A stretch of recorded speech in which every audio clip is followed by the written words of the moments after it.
This not really Diddy, is it? Really? That's really Diddy, bro. Lying. Bitch, stop touching me. What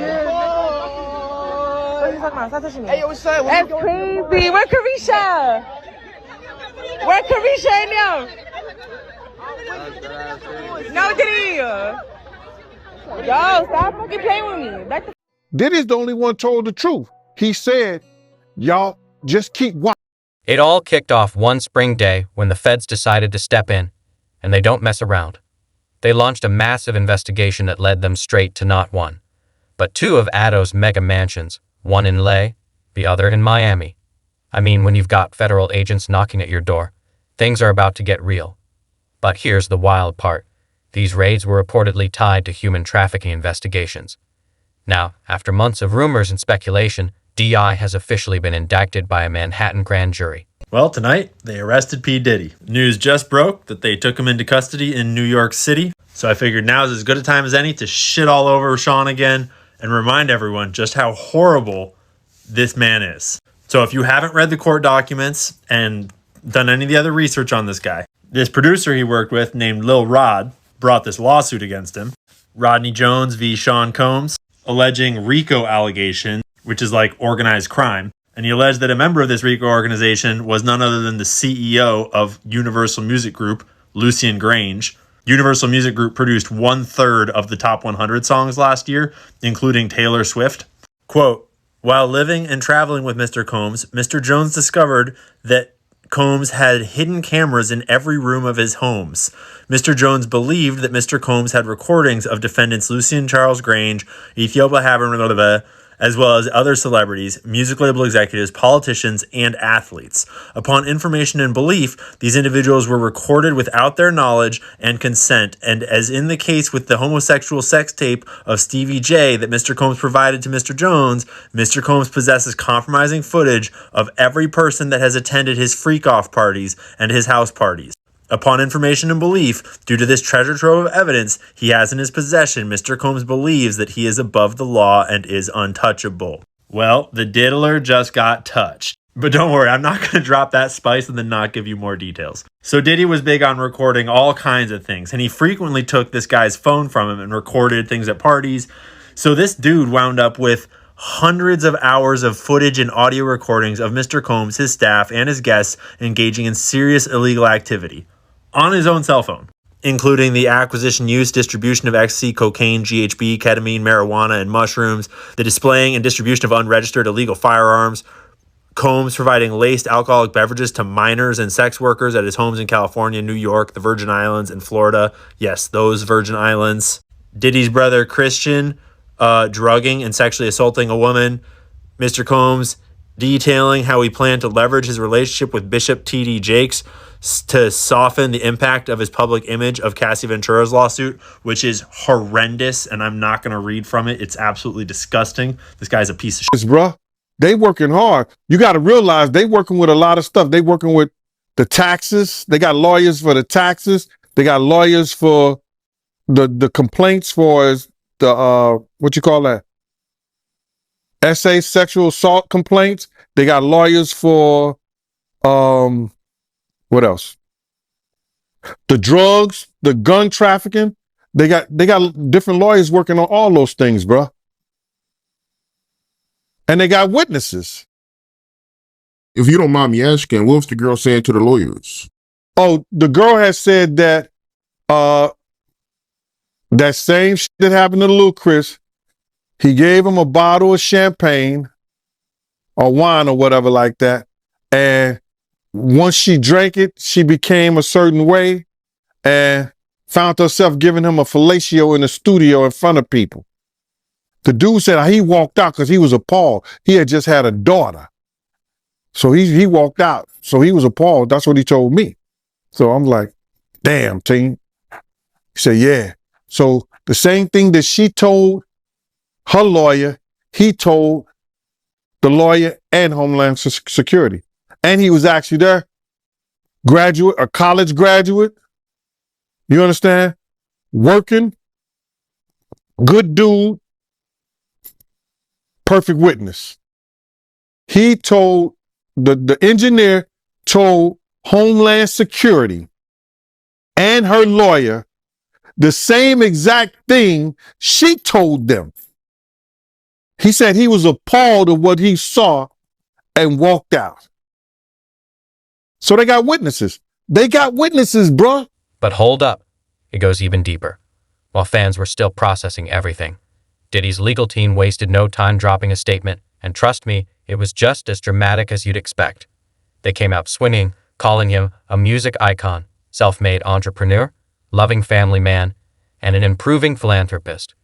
Sure, they admitted he's not perfect, but according to them, he's no criminal. Now, I don't know about it all, but I'm really moved and convinced by that pile of nonsense. He did enough wrong for people around us, two people around us. He did enough wrong to their mother. He did enough wrong to them. He need to pay the piper. I don't care what nobody say. You can feel whatever you want to feel. You can call Gene Deal whatever you want to call Gene Deal. You can say whatever you want to say. But I came here November the 18th, 2018, and I told y'all from Jump Street, I didn't know I was going to get a platform like Art of Dialogue. I didn't know I was going to get a platform like MREC, different people who helped me build this up. Did I have my own show? Everybody want to come here and think that I just talk about Diddy. You come to the Gene Deal show, you see different things. I talk about everything. But when I'm come to do an interview, I answer the questions. And my thing of it right here is this, is that I'm not here to praise somebody. A real man don't hold or bite his tongue for nobody when injustice has been done to people, first of all, that he got love for. And second of all, for when somebody know that somebody is wrong. I've been saying the same shit since 97, Mighty. I was the one in there holding Big's mom's hand while she crying. These people come over here, I initiated a lot of this stuff for these YouTubers to go to their platforms and talk about stuff, because they sit around and talk about stuff that I didn't say, that they didn't heard on the Art of Dialogue. You didn't birthed a lot of these fucking content creators. Yeah, I mean, you're right about that. I mean, a lot of platforms, did start talking about it after, we've been talking about it for years. So, yeah, you're right about that. And they were scared at first, Mighty. They were scared to say anything. But my thing is this, right? With all the money and fame that Diddy has, why is he out here drugging females to get fellatio? You would think, him being who he is, he don't got to do that. Bruh, he's a different dude from when I was around him and people was like Suge even said that Puff is different now. You understand? When he went to California, man, that's a whole nother stuff, man. Dudes in New York wouldn't even, he probably was doing a little of that stuff right there in New York around people and things like that, but he knew who to do that around. You understand what I'm saying? He knew who to do shit like that around. And when you don't have no conversation, he said it before, he don't know how to talk to women. He don't have no conversation for Jennifer Lopez. I seen him. I was there when they had conversations. She would say some fly shit to him. You know what the perfect day would be with me and you just sitting out here,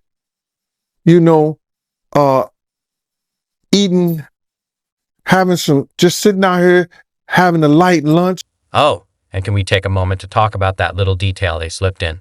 He'd voluntarily relocated to New York in anticipation of the charges. Voluntarily? Huh. Sounds like he saw the storm brewing and decided to wait it out, just waiting for the other shoe to drop. It's really giving get ahead of the game vibes, you know what I mean? But why New York? What's the angle here? Feels a bit too calculated if you ask me, but we'll see how it all unfolds. Diddy, is it really? That's really Diddy, bro. Lying. Bitch, stop touching me. What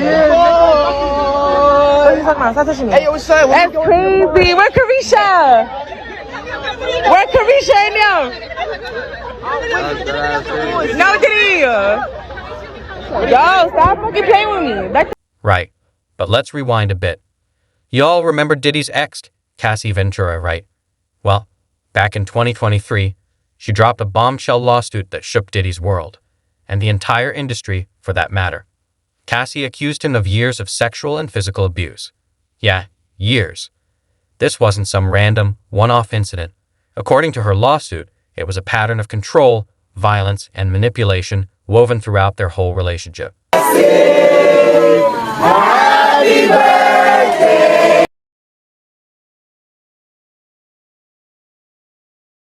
And do you fight back when he says something, you know? I do have a slick mouth. Cause and it's okay. But yeah, she talks slick a lot. She talks we work together well, and I don't know. I guess the music will just have to speak for itself when people hear it. I'm really excited for it because I've been working on it for a long time. She has great instincts. There's a lot of things that people that's all people can see. They can't like really see past that, and I think that's one of the things that's going to rock people to sleep this year on her. She has that special thing, you know. Pounds of Electro Love, and it'll be coming out probably end of the year, top of the year, but we're going to make sure we set it up right. We're going to really do some unique strategic things with it. And if y'all thought it couldn't get any messier, guess what? Diddy settled that whole case almost immediately, like blink, you miss it quick. Now, folks are scratching their heads, thinking, wait, what? Because let's be real, settling a case that fast doesn't exactly scream innocence, does it? But if you've been around long enough, you know that money talks and silence is golden, especially when your entire brand is on the line.